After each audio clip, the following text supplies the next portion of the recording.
where are you in terms of percentages of definitely knowing if you're going to play one or two true freshmen? Do you have to play one or two true freshmen, or would you like to? Because if you don't, you go into next year with just two scholarship guys in there. Right. I think ideally in this offense at that position, we like to redshirt them all.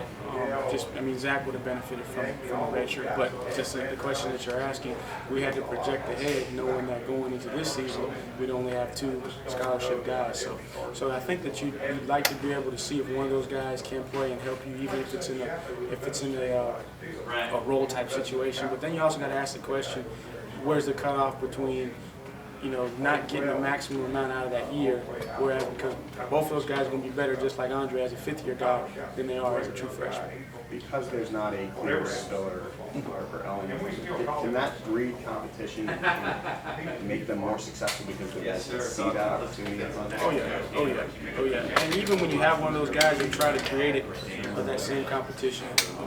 And last year, those guys were chasing Andre, just as hard as if Andre wasn't there. But obviously, in the back of their mind, I think it does play in some that they're looking at the situation and saying, well, I can, if I do what I'm supposed to, separate myself to be that guy. With Gallman, the size, and he's a little more upright like Brooks.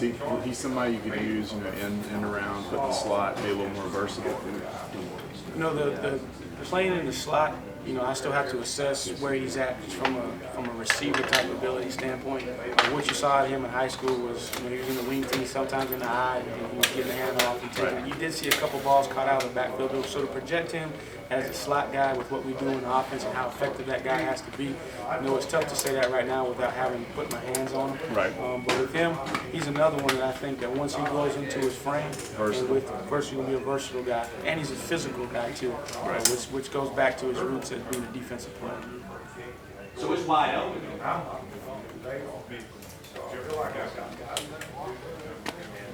Appreciate it.